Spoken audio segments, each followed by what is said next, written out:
परम मांगलिक ग्रंथ श्री गोमठ सार जी जीवकांड है। इसके रचयिता आचार्य भगवान श्रीमद नेमिचंद्र सिद्धांत चक्रवर्ती देव हैं। इसमें 20 प्ररूपणाओं का वर्णन है, जिनके नाम है गुणस्थान, जीव समास, पर्याप्ति, प्राण, संज्ञा, गति, इंद्रिय, काय, योग, वेद। आप लोगों को बोलना है गति, इंद्रिय, काय, योग, वेद, कषाय, ज्ञान, संयम, दर्शन, लेश्या, भव्यत्व, सम्यक्त्व, संज्ञा, आहार और उपयोग प्ररूपणा। ऐसे करके ये 14 मार्गणाएं और 20 प्ररूपणाएं। उसमें से योग मार्गणा का अपन ने सुबह व्याख्यान समाप्त किया था। उसमें कुछ विशेष बातें कुछ रहने की रह गई थी, वो करके अपन इसको समाप्त करते हैं। कितने प्रकार के योग होते हैं? कितने प्रकार के योग होते हैं? 3 प्रकार के योग होते हैं। कौन से? काय, वचन और मन। और उनमें से जो काय, वचन, मन है, अपन ने सुबह देखे थे कारमाण काय योग को लेकर के अंतिम योग था। वो सबसे छोटा योग है। सबसे छोटा योग का क्या मतलब है? कि वह मात्र अधिकतम 3 समय तक पाया जाता है, इससे अधिक नहीं पाया जाता। 1, 2, 3 जो विग्रह गति है, मात्र विग्रह गति में ही इसका व्यापार है।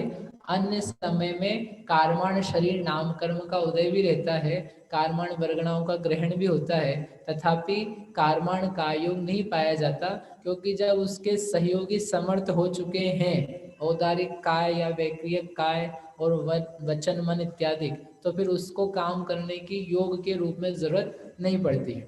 अब वो जब कारमाण काय योग चलता है तो उसमें कुछ विशेषता है। क्या विशेषता है? कि विग्रह गति जो है, उस विग्रह गति में कारमाण काय योग है, और उस कारमाण काय योग के होते हुए प्रदेश परिस्पंदन है, उसी का नाम है ना काय योग। योग का आत्म प्रदेशों का परिस्पंदन, तो वह तो पाया जाता है। और उसके कारण से हमने कहा था क्या ग्रहण होते हैं? कर्म, नो कर्म। अब लेकिन कारमाण कायोग के समय में मात्र कर्म का ग्रहण होता है, नो कर्म वर्गणा का ग्रहण नहीं होता है। क्या अर्थ निकला?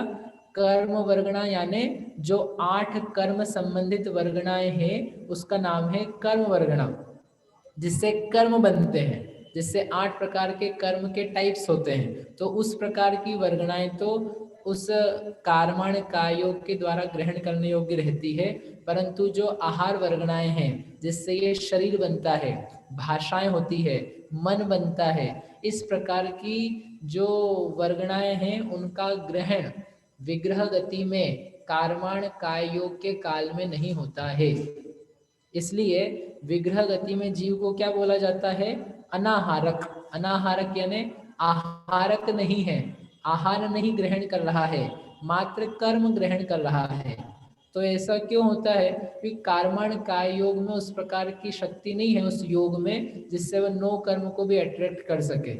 इसलिए जब जब भी कारमाण काय योग होगा, भले वह विग्रह गति में हो चाहे केवली समुद्घात के समय हो, उस कारमाण काय योग के द्वारा नो कर्म वर्गणाओं का, शरीर वाली वर्गणाओं का ग्रहण नहीं होता है, और कर्म रूपी वर्गणाएं वो अट्रैक्ट होती रहती है। इतनी इसमें एक विशेषता है। जब ये आहार आएगा ना, आहार मार्गणा अंतिम, तब ये वापस चर्चा आएगी। जीव अनाहारक कब होता है, आहारक कब होता है?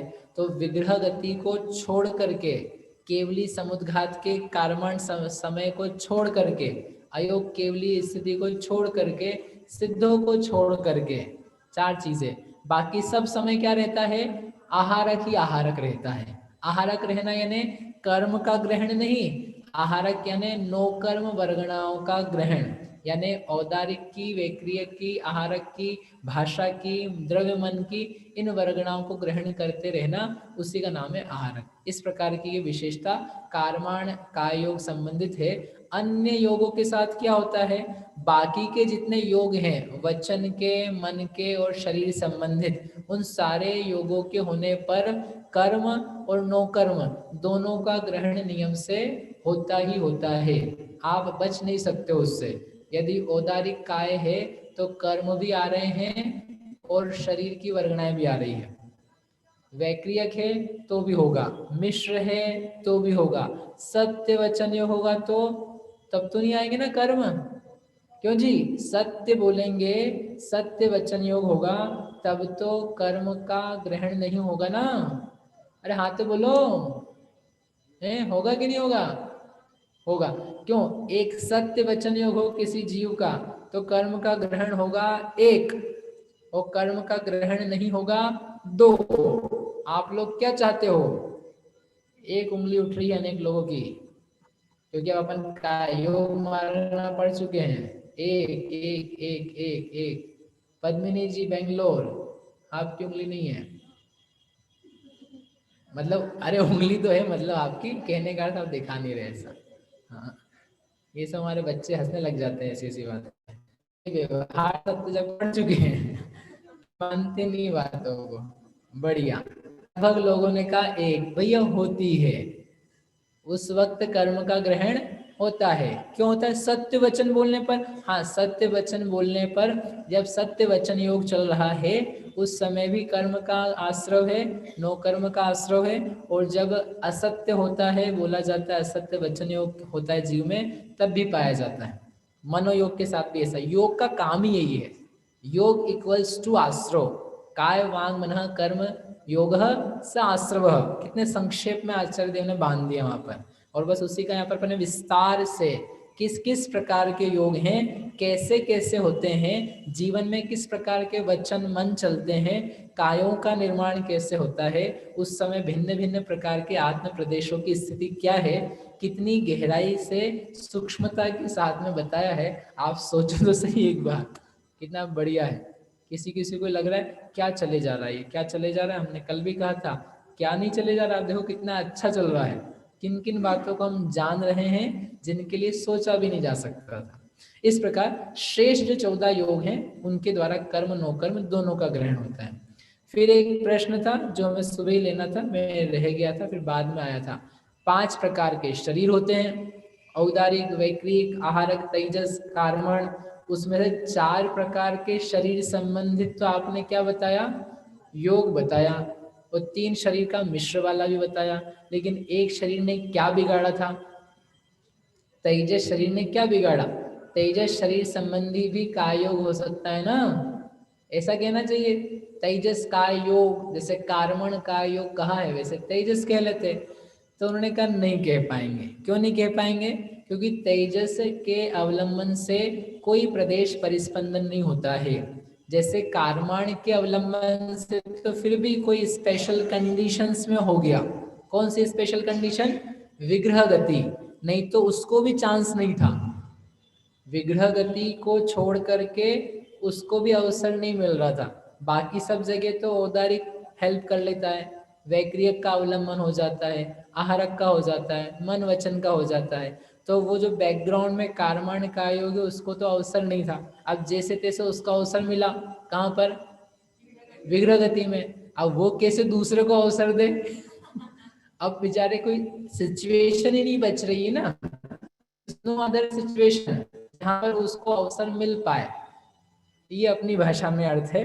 और सीधे देखें सैद्धांतिक रूप से, तेजस शरीर के अवलंबन से कोई प्रदेश स्पंदन की घटना नहीं होती है, इसलिए तेजस कायोग नाम की कोई चीज नहीं है। कार्मण के अवलंबन से, सहयोग से, उसके निमित्त से तो फिर भी प्रयत्न होता है, प्रदेश परिस्पंदन होता है, इसलिए उसके कारण से एक कायोग कहाँ है। परंतु तेजस में, तेजस शरीर के अवलंबन से इस प्रकार की कोई चीज नहीं हो पाती है, इस कारण से तेजस काय योग नहीं पाया जाता है। इसलिए 4 ही शरीर संबंधी का है। समझ में आया क्या? हाँ तो बोलो। हाँ, बस अंतिम दिन है 2 आपके, मतलब 2 क्लास के हाँ बोलने के, फिर तो घर में आपको, आप जानते हो क्या बोलना है।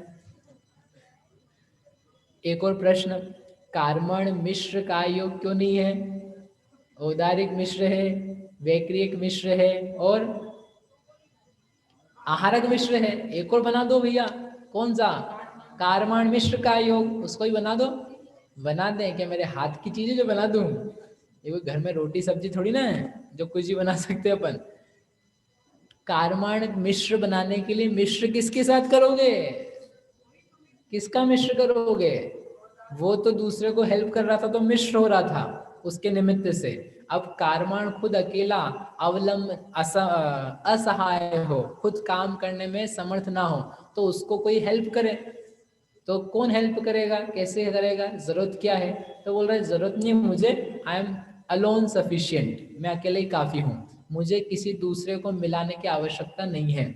तेजस आप आके मिलाओ, नहीं, तेजस तो काम का ही नहीं है, तेजस के अवलंबन से तो वैसे ही प्रदेश परिस्पंदन नहीं होता है, तो वो तो क्या हेल्प करेगा, वो तो वैसे ही अपने आप में यूजलेस है, काय योग के लिए हो, बाकी अपना काम करता है वो, तो उसके लिए वो काम का नहीं है। तो इसलिए कारमाण मिश्र कायोग वाली कोई सिचुएशन और उसका मिश्रण के लिए कोई वर्गणा, वो कोई चीज ही नहीं है, इसलिए कारमाण मिश्र कायोग भी नहीं पाया जाता है।